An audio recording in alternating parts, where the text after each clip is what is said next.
रविवार की सुबह थी। इस शहर में अनन्या का पहला दिन था। जिला अधिकारी अनन्या राजपूत ने आज सादे कपड़ों में शहर का निरीक्षण करने का फैसला किया था। ढीली ढाली सलवार कमीज, कंधे पर एक पुराना बैग और चप्पल। उसे देखकर कोई पहचान ही नहीं सकता था कि ये वही डीएम है जिसके नाम से पूरा जिला थरथराता है। अनन्या शहर के पुराने रेलवे स्टेशन के पास वाले बाजार में पहुंची। ये वही जगह थी जहां से रोज हजारों गरीब लोग गुजरते हैं, कोई मजदूरी की तलाश में, कोई पेट भरने की जद्दोजहद में, कोई उम्मीद की तलाश में। उनके पैरों की आवाज, उनकी थकान, उनके चेहरों पर पड़ी रेखाओं में शहर की असल तस्वीर बसी थी। लेकिन आज अनन्या यहां किसी भीड़ को देखने नहीं आई थी। उसका मकसद कहीं गहरा था। वो हर दुकान, हर फुटपाथ, हर मोड़ को ऐसे देख रही थी जैसे किसी धड़कते हुए शरीर की नसें टटोल रही हो। यहां का हलचल, हॉकर्स को हटाने के नाम पर वसूली, रिक्शा वालों से की जाने वाली जबरन वसूली, रोजगार छीनने वाले छोटे छोटे आदेश, सब कुछ उसके दिमाग में एक एक कर खुल रहा था। उसकी चाल सधी हुई थी, आंखें चौकन्नी, और मन में एक ही बात घूम रही थी। अगर सिस्टम की नसें यहीं हैं तो बीमारी सबसे पहले यहीं पकड़ी जाएगी। उसने गहरी सांस ली। आज वो एक पत्रकार नहीं थी, आज वो शहर की सच्चाई से आंख मिलाने आई थी। इसी भीड़ में उसकी नजर एक बुजुर्ग महिला पर पड़ी, कौशल्या, जो सड़क किनारे गरम गरम उबले चने बेच रही थी। धूप तमतमा रही थी, पर बूढ़ी कौशल्या दोनों हाथों से पंखा झलती और ग्राहकों को पत्तल में चने परोसती जा रही थी। अनन्या उसके पास जाकर बोली, माँ जी, एक पत्तल चने देना। कौशल्या मुस्कुराई, बेटा, तीखा दे दूं? हां, थोड़ा ज्यादा, अनन्या हंसकर बोली। कौशल्या जब चने परोस रही थी तभी दूर से एक जीप का शोर उठा। शोर ऐसा जैसे तूफान आने वाला हो। जीप धूल उड़ाते हुए सीधे ठेले के सामने आकर रुकी। उतर कर आया सब इंस्पेक्टर अर्जुन ठाकुर। उसके पीछे 2 होमगार्ड और एक ड्राइवर। अर्जुन ने चश्मा हटाया, चेन खनकाई और ठेले को घूरते हुए बोला, ओए कौशल्या, कितनी बार बोला है ये ठेला यहां नहीं लगेगा? कान के पर्दे फट गए मुझे समझाते समझाते। कौशल्या का हाथ कांप गया। उसने घबरा कर कहा, साहब, साइड में लगाया है, भीड़ को भी दिक्कत नहीं।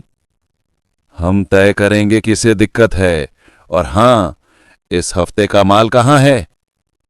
कौशल्या की आंखें भर आईं। साहब, कल से पेट दर्द हो रहा था, कमाई ही नहीं हुई, आज शाम तक दे दूंगी। अर्जुन थूकते हुए बोला, शाम तक? हम भिखारी दिखते हैं? उसने ठेले पर रखा पूरा भगोना उठाया और जमीन पर पटक दिया। गरम चने फैलकर धूल में मिल गए। पत्तल, नमक, नींबू सब सड़क पर बिखर गए। अनन्या के हाथ में पकड़ा पत्तल रुक गया, उसकी नसें तन गईं।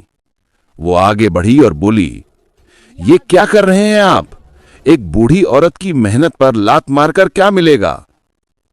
अर्जुन ने घूरा, तू कौन होती है बीच में बोलने वाली? मैं एक नागरिक हूं। अनन्या दहाड़ी।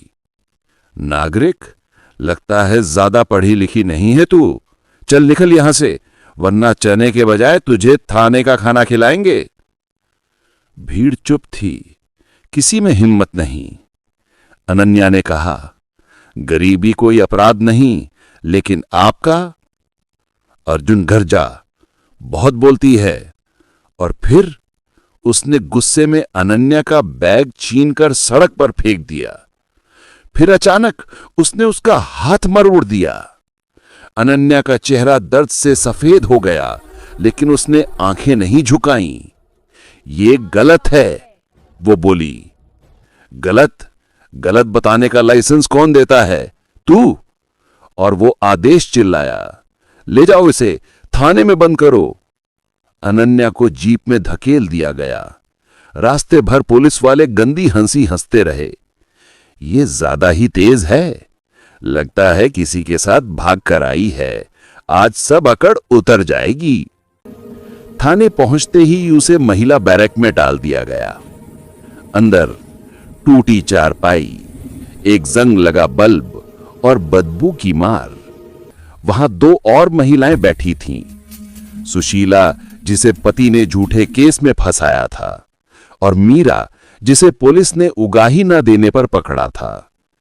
मीरा रोते हुए बोली, दीदी ये लोग बहुत मारते हैं, बोलते हैं कबूल कर ले वरना। अनन्या के भीतर आग भड़क रही थी। रात के करीब 12 बजे, रात के लगभग 12 बज रहे थे। थाने के बाहर का सन्नाटा भीतर के अंधेरे से भी ज्यादा डरावना लग रहा था। अर्जुन भारी कदमों से अंदर आया। उसके हाथ में लकड़ी का डंडा था और चेहरे पर वही कठोरता जो किसी भी निर्दोष को अपराधी महसूस करवा दे। वो अनन्या के सामने आकर ठहरा। उसकी आवाज बिना किसी इंसानियत के गूंजी, चलो बाहर। अनन्या ने उसकी आंखों में देखते हुए कहा, ये गैर कानूनी है इंस्पेक्टर। अर्जुन के होठों पर एक कुटिल मुस्कान तैर गई, जैसे कोई शिकारी अपने शिकार की आखिरी धड़कन सुनने का इंतजार कर रहा हो। कानून? वो धीमे से बोला, यहां मेरा कानून चलता है। तुम जैसे लोग सिर्फ सुनते हैं, मानते हैं और झुकते हैं। दो कांस्टेबलों ने बिना कुछ पूछे अनन्या की बाहें पकड़ी और उसे खींचते हुए उस पूछताछ वाले कमरे में ले गए, जहां रोशनी से ज्यादा अंधेरा था। कमरा छोटा था, हवा भारी थी और दीवारें जैसे कई कहानियां रोके बैठी थीं। अर्जुन ने भीतर आते ही डंडा मेज पर पटका। आवाज पूरे कमरे में गूंज उठी, गूंज ऐसी जो अनन्या की रीढ़ तक उतर गई, पर ना उसने चेहरा झुकाया ना हिम्मत। उसने कागज मेज पर फेंका। साइन कर इस पर, लिख दे कि तूने सरकारी काम में बाधा डाली। अनन्या ने थके सांसों के साथ लेकिन स्थिर स्वर में कहा, मैं झूठ पर साइन नहीं करूंगी, चाहे इसके लिए मुझे कुछ भी सहना पड़े। अर्जुन का चेहरा पत्थर की तरह सख्त हो गया। उसकी आंखों में तेजी से गुस्से की लपटें उठीं। तो फिर वो धीरे से आगे झुका। उसकी आवाज में जहर टपक रहा था। तुझे समझाना पड़ेगा। वो डंडा उठाता है। पीली हल्की टिमटिमाती ट्यूबलाइट की रोशनी में उसका साया दीवार पर लंबा हो जाता है, जैसे एक अंधेरा जिसे रोकना मुमकिन ना हो। कमरे का सन्नाटा अचानक डर की चीखों जैसा महसूस होने लगा। अर्जुन की आंखों में वो चमक थी, वही चमक जो अक्सर अपराधियों में होती है, जो शक्ति को अधिकार नहीं हथियार समझते हैं। अनन्या ने होंठ भींच लिए। उसके हाथ कांप रहे थे, पर आवाज नहीं। उसने अपनी पूरी हिम्मत को दिल की धड़कनों में समेटा और बोली, मारो। उसकी आवाज न धीमी थी न टूटी हुई, सिर्फ सच्चाई से भारी। मारो इंस्पेक्टर, लेकिन याद रखना, तुम्हारा हर वार, हर चोट, हर अन्याय एक दिन तुम्हें दोगुना लौटेगा। अर्जुन का हाथ हवा में रुक गया। एक पल को अंधेरा और गहरा हो गया, जैसे कमरे ने भी उसकी बात सुन ली हो। दरवाजा जोर से खुला।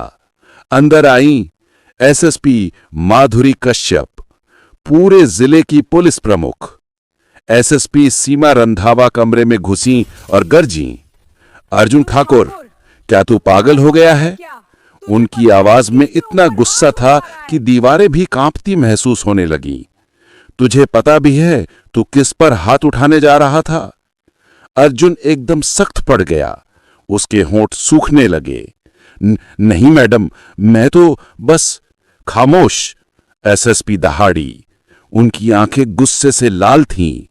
उन्होंने अनन्या की ओर इशारा किया और कहा, ये सिर्फ कोई लड़की नहीं है, ये हैं जिला अधिकारी अनन्या राजपूत, तुम्हारी सीनियर, तुम्हारी निगरानी अधिकारी, और तुमने इनके साथ कैसा व्यवहार करने की सोची? कमरे में जैसे बम फट गया हो। जो भी सुन रहा था उसकी रूह कांप गई। अर्जुन का चेहरा पीलापन लिए हुए था, जैसे एक ही पल में पूरा खून निचोड़ लिया गया हो।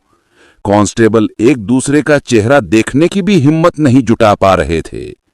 अनन्या ने गहरी सांस ली और धीरे से कहा, अब समझ आया, जब एक आम औरत की आवाज दबाते हो, जब उसे डराकर धमकाकर झुकाने की कोशिश करते हो, तो तब कैसा लगता होगा। उसकी आवाज न तेज थी न कठोर, लेकिन उसमें वो सच्चाई थी जो किसी अपराधी को अंदर से तोड़ देती है। एसएसपी ने तुरंत आदेश दिया, हेड कांस्टेबल, अर्जुन ठाकुर को अभी इसी वक्त निलंबित करो। उस पर कस्टोडियल टॉर्चर, उगाही और महिलाओं पर अत्याचार की एफआईआर दर्ज की जाए। अर्जुन हक्का बक्का रह गया। मैडम, मैंने बस। एसएसपी की आवाज चाबुक की तरह पड़ी। तुम्हारा बस ही इंसाफ के रास्ते की सबसे बड़ी दीवार था, अब गिर चुकी है। कांस्टेबल के हाथ डर से कांप रहे थे, लेकिन फिर भी उन्होंने अर्जुन को पकड़कर वहीं हथकड़ी डाल दी। वो कोई विरोध नहीं कर सका। उसका सिर झुका हुआ था, उसकी वर्दी आज पहली बार बोझ लग रही थी। अगली सुबह सूरज की रोशनी जैसे एक नए कानून के साथ आई थी। थाने के हर कमरे में फुसफुसाहट थी। सालों से जमा हुआ डर पहली बार पिघल रहा था। अनन्या ने सबसे पहले उन तीनों औरतों को बुलवाया, कौशल्या, मीरा और सुशीला। तीनों सहमी हुई थीं, आंखें लाल, चेहरे पर कई रातों की थकान। कौशल्या रोते हुए अनन्या के सामने झुकने लगी।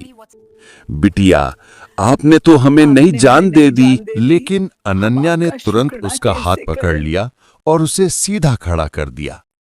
नहीं माँ जी, तुम्हें झुकने की जरूरत कभी नहीं है। जिन्होंने तुम्हें झुकाया था, अब वे खुद झुकेंगे। कानून तुम्हारी आवाज से चलता है, तुम्हारी चुप्पी से नहीं। उनके शब्दों ने कमरे की हवा बदल दी। उन औरतों की आंखों में पहली बार डर की जगह सम्मान दिखा। बाजार की उन तंग गलियों में जहां कभी डर का साया चलता था, आज उम्मीद की हवा बह रही थी। अनन्या आज वहीं खड़ी थी जहां कल उसके सामने एक बूढ़ी औरत की मेहनत रौंदी गई थी। लेकिन आज कौशल्या फिर से अपना ठेला लगा चुकी थी। मीरा और सुशीला की आंखों में पहली बार सुकून था। लोग आते जाते उसे देख रहे थे, लेकिन आज उनकी नजरें उसके चेहरे पर नहीं थी, उनकी नजरें उसके हौसले पर थी।